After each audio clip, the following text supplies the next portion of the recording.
नमस्कार दोस्तों, आज हम पढ़ने जा रहे हैं सेक्शन 319 ऑफ सीआरपीसी। ओके, तो आगे बढ़ाते हैं अपने सीआरपीसी के स्टडी को। यहाँ पे हम चैप्टर 24 में है, general provisions as to inquiries and trials. Okay, तो यहाँ पे हम आज पढ़ने वाले हैं section 319, power to proceed against other person appearing to be guilty of offence. Okay, other person मतलब other than the accused person. तो ये बहुत इंपॉर्टेंट सेक्शन है, इसे हम ध्यान से पढ़ेंगे केस लॉ के भी साथ। ओके, तो यहाँ पे एक स्टोरी के साथ हमें शुरुआत करनी पड़ेगी। यहाँ पे ये खेत है। ओके, यहाँ पे एक एक्स नाम का बंदा काम कर रहा है। ओके, उसे वो एक साली के ऊपर ये खेत मिल गया है। अभी क्या होता है, there is some personal rift between this guy and the other group of people mentioned over here. Okay, तो यहाँ पे क्या हो रहा है कि ए बी सी और वी, ये जो चार बंदे हैं वो आ रहे हैं एक्स के खेत में, और उसके ऊपर अटेम्प्ट टू मर्डर सेक्शन 307, फिर क्रिमिनल असॉल्ट, ग्रीवियस हर्ट, ये सारे ऑफेंसेस वो कमिट कर रहे हैं। ओके, ये एक स्टोरी बन गई हमारी। अब इसके बेसिस पे क्या होता है कि एक्स ने क्या कर दिया कि एफआईआर दे दिया पुलिस स्टेशन में जाके। ओके, एक्स क्या बोलता है कि ये चार बंदे ऐसे ऐसे आए थे, और भी पांचवा होगा, बट ये आए थे और इन्होंने मेरे ऊपर अटेम्प्ट टू मर्डर किया, असॉल्ट किया, मुझे ग्रीवियसली हर्ट किया। Okay, so these are the contents of the FIR. Now you all know कि cognizable offense का cognizable offenses made out हो रहे हैं इस FIR के बेसिस पे। तो इसके लिए पुलिस क्या करेगी, पुलिस ने क्या किया कि A और B को उन्होंने अरेस्ट कर दिया।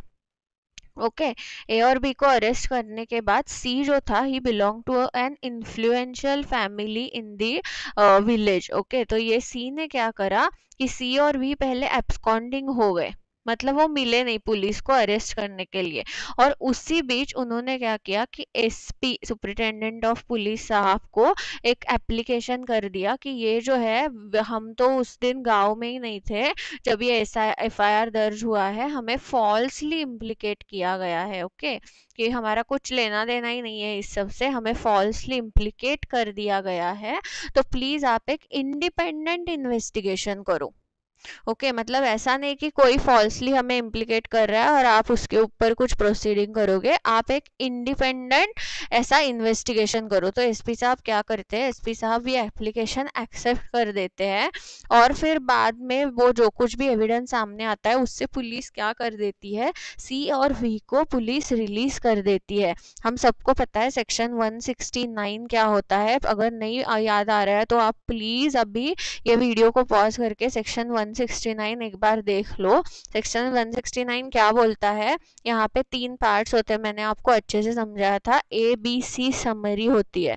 ओके, तो एबीसी समरी का मतलब क्या है कि ये जो क्राइम है वो सिविल नेचर का है, फिर एविडेंस हमें नहीं मिल रहा है, इसलिए हम स्टॉप प्रोसीडिंग कर रहे हैं और वो पर्सन को रिलीज कर रहे हैं। तो ये एबीसी समरी दाखिल की जाती है कोर्ट में सेक्शन 169 के अंडर। इसको बहुत अच्छी तरीके से आपको पढ़ना पड़ेगा, पर यहाँ पे स्टोरी आगे बढ़ाने के लिए आप सिर्फ ये याद में रखिएगा कि पुलिस ने ये जो रिक्वेस्ट थी वो एक्सेप्ट कर दी इंडिपेंडेंट इन्वेस्टिगेशन की भी, और फिर उसके बाद पुलिस ने क्या कर दिया, सी और वी को रिलीज कर दिया। ओके, तो अभी इनका कोई ताल्लुक नहीं है ट्रायल से अभी के लिए, पर ए और बी क्या है, वो अरेस्टेड पर्सन्स है। उनके आगे क्या होगा, फिर उनके अगेंस्ट चार्जशीट दाखिल होगी, उनके अगेंस्ट कॉग्निजेंस लिया जाएगा और उनके अगेंस्ट ट्रायल शुरू हो गई। Okay, so now we are at the stage of the trial of the case. Okay, ये ध्यान में रखिएगा कि अभी हम ट्रायल के स्टेज पे है। ट्रायल के स्टेज में क्या होता है, प्रोसिक्यूशन को अपने विटनेसेस लाने पड़ते हैं। तो प्रोसिक्यूशन ने विटनेसेस लाए, और यहाँ पे PW2 ये जो बंदा है वो क्या बोल रहा है अपने एग्जामिनेशन इन चीफ में, बहुत ध्यान से सुनिएगा। ये PW2 प्रोसिक्यूशन विटनेस 2 क्या बोल रहा है अपने एग्जामिनेशन इन चीफ में कि सी और वी भी वहां पे प्रेजेंट थे जब ये ऑफेंस हुआ है। सी और V were very much present over there, and not only present as the bystanders but they had weapons in their hand. Okay, ध्यान से सुनिए, ये PW2 क्या बोल रहा है कि सीवी भी प्रेजेंट थे यहाँ पे, ये जो दो बंदे हैं, और उनके हाथ में, मतलब ऐसे नहीं कि सिर्फ देख रहे थे, ये उनके हाथ में बहुत वेपन्स भी थे। ओके, जैसे कि ए और बी के हाथ में होंगे। तो इसके बेसिस पर फिर पब्लिक प्रोसिक्यूटर ने क्या किया, सेक्शन, तो अभी क्या कर सकते हैं हम, अभी ए और बी के अगेंस्ट चार्जशीट है और ए और बी के अगेंस्ट ट्रायल चल रहा है, सी और बी तो घूम रहे हैं ऐसे ही। ओके, तो अभी हम कर क्या सकते हैं, अभी जज साहब कर क्या सकते हैं, तो यहाँ पे ये हुआ था कि पब्लिक प्रोसिक्यूटर ने एप्लीकेशन करा था सेक्शन 319 के अंडर टू अरेंज C and V as accused. ये बहुत बहुत बहुत इंपॉर्टेंट है। तो क्या इसका मतलब है कि सी और वी ऐसे ही घूमेंगे? नहीं, ऐसा बिल्कुल भी नहीं है। जज साहब ऑन हिज ओन और फिर यहाँ पे पब्लिक प्रोसिक्यूटर ने अर्जी करने के बाद 319 सेक्शन में वो अरेंज कर सकते हैं एज अक्यूज पर्सन उनको। तो ये स्टोरी आपको याद में रखनी है। ओके, तो इससे आपको समझ में आएगा कि 319 का सिग्निफिकेंस कितना ज़्यादा है क्रिमिनल प्रोसीजर कोड में। Therefore what does it say, power to proceed against other person appearing to be guilty of the offence. Okay, तो ये अदर पर्सन मतलब अभी जो अक्यूज हमारे सामने हैं उनको छोड़ के बाकी के लोग भी इसमें इन्वॉल्व थे, ऐसे अगर सामने आया तो हम उनको भी अक्यूज बना लेंगे। ओके, कोई भी छूटेगा नहीं। Our goal is, ultimate goal is justice, criminal justice. तो इसके लिए कोई भी नहीं छूटेगा। सी और वी को भी हम अक्यूज बना रहे हैं under section 319. It is very very very important. Okay, now we'll go for section 319, power to proceed against other person appearing to be guilty of the offence, where in the course of any inquiry or trial of an offence it appears from the evidence.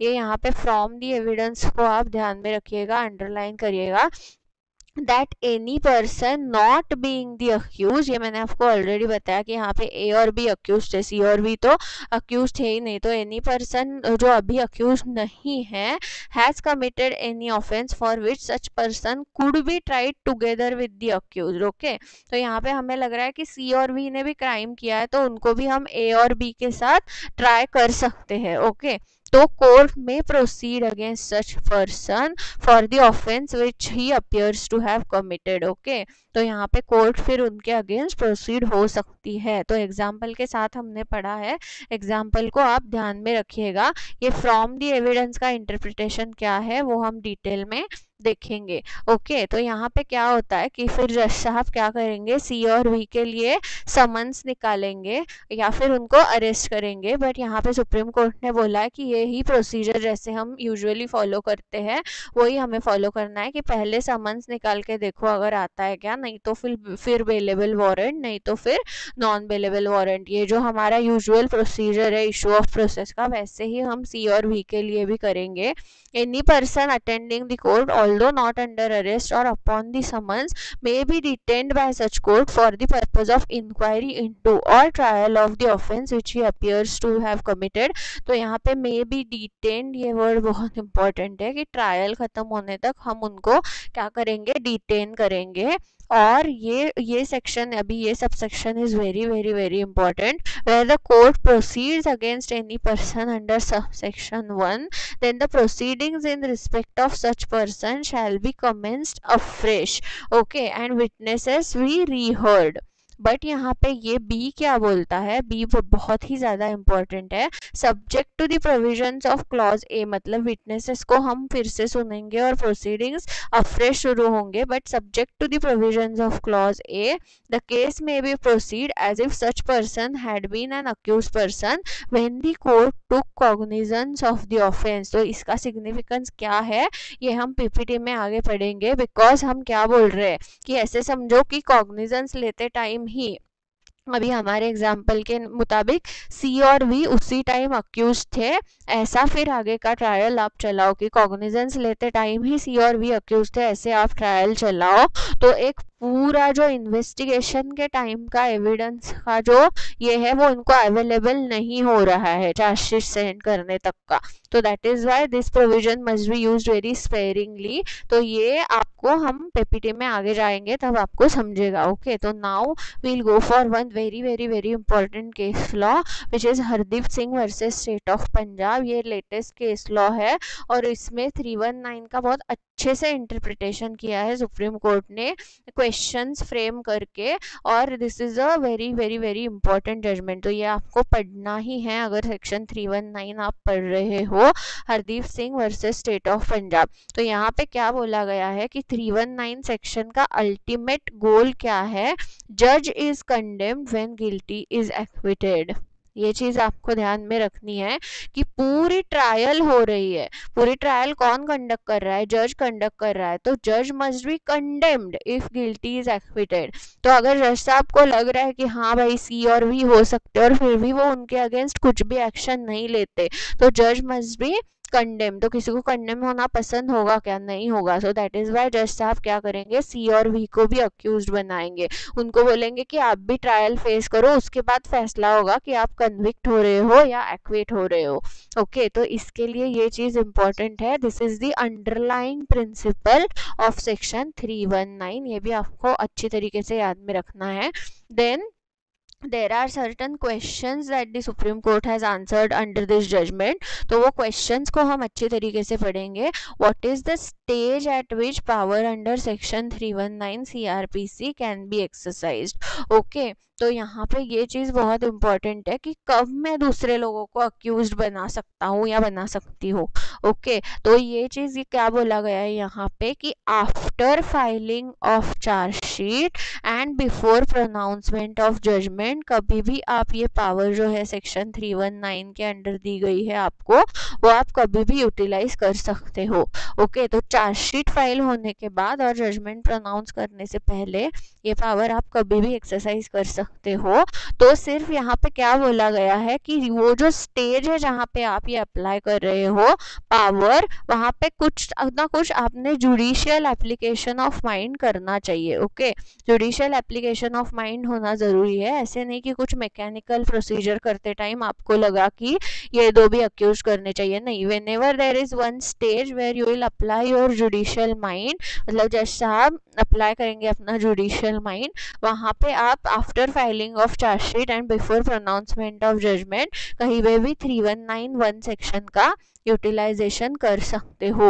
ये बहुत important है कि किसी भी stage पे, तो ये बहुत वाइड है, आप देखोगे तो कि चार्जशीट फाइल होने के बाद और जजमेंट से पहले किसी भी स्टेज पे 319 का यूटिलाइजेशन हो सकता है।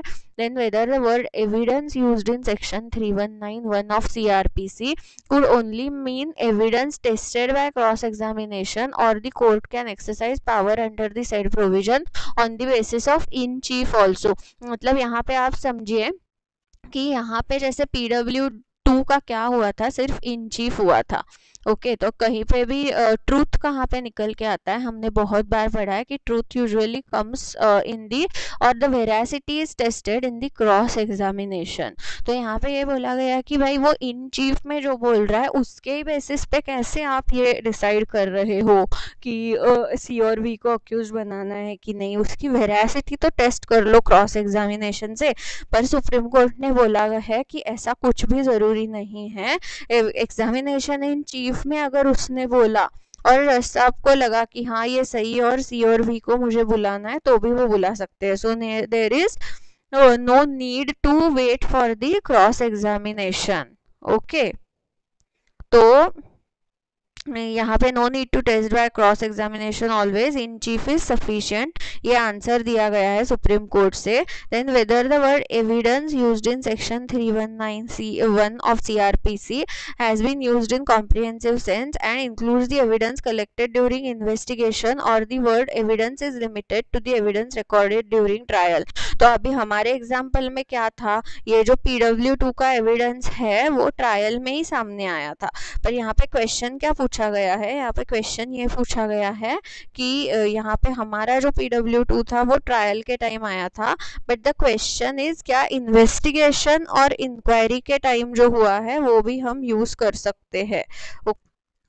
तो इस क्वेश्चन का आंसर ये है कि in addition to any evidence recorded during trial, ये any material that has been received by the court after cognizance is taken and before the trial, can also be considered as evidence. तो यहाँ पे supreme court ने बोला है कि wider meaning जो है एविडेंस टर्म को आप दे दो, ऐसे नहीं है कि ट्रायल के दरमियान जो आया है वही, after cognizance is taken and before trial commences, वहाँ पे जो एविडेंस गैदर होता है वो भी आप ले सकते हो फॉर दी सेक्शन 319 CRPC।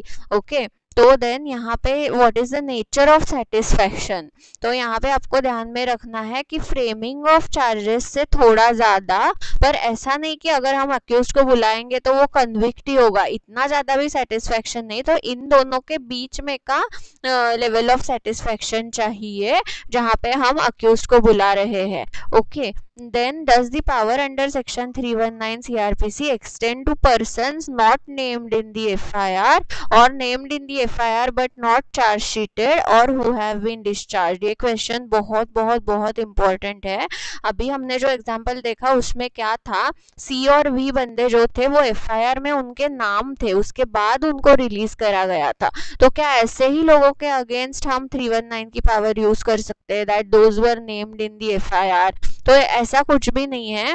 जो लोग FIR में उनका नाम ना भी हो, person not named in the FIR, but अगर ट्रायल के टाइम कोई बोलता है कि हाँ ये बंदा भी इसमें इन्वॉल्व था, तो उसके अगेंस्ट भी हम कर सकते हैं। फिर person do named in the FIR but has not been charge sheeted, तो ये अभी हमने एक एग्जांपल के साथ पढ़ा ही है ऑलरेडी। या फिर a person who has been discharged, okay, can also be summoned under section 319 CRPC। सिर्फ अगर डिस्चार्ज करे गए हुए पर्सन को आपको फिर से अक्यूज बनाना है तो आपको सेक्शन 300 और सेक्शन 398 CRPC के प्रोविजंस भी फॉलो करने पड़ेंगे, ऐसा वो लोग बोल रहे हैं। ओके, ऐसा सुप्रीम कोर्ट बोल रहा है, मतलब आई एम सॉरी। तो ये फिफ्थ क्वेश्चन बहुत ही इंपॉर्टेंट है कि बंदे का नाम FIR में ना भी हो, फिर FIR में नाम होने के बावजूद अगर चार्जशीट में नाम नहीं हो तब भी, या फिर डिस्चार्ज होने पर भी आप सेक्शन 319 की पावर यूटिलाइज कर सकते हो। It is very important to note. Okay, so यहाँ पे क्या है, ये चीज के लिए मैंने ये हाईलाइट किया है कि ये बी के टाइम मैंने आपको बताया था कि when the court took cognizance of the offence, okay, upon which inquiry और ट्रायल वॉज कमेंस्ड, यहाँ पे जो है वहीं पे वो बंदा अक्यूज था, ऐसे हम आप उसका आगे ट्रायल चलाएंगे। तो that is why this power must be use very sparingly. Okay, ये पावर जो है वो बहुत ही, मतलब एकदम से आप उसको अक्यूज ही बना रहे हो, तो उसके लिए ये जो पावर है वो बहुत स्पेयरिंगली आपको यूज करना है। हाँ, तो इस चीज को आप ध्यान में रखना, इसके ऊपर बहुत सारा केस लॉ है। Then there is one question at the end of this PPT, आपको ये बताना है what is the difference if person is named in column 1 and column 2 of the charge sheet. जो केस लॉ मैंने आपको बताया है उसमें आपको ये मिलेगा कॉलम 2 ऑफ चार्जशीट। तो आपको ये क्वेश्चन का जवाब देना है, what is the difference if person is named in column 1 और column 2 of the chargesheet. Okay, तो थैंक यू, 319 को आप अच्छे से पढ़िएगा।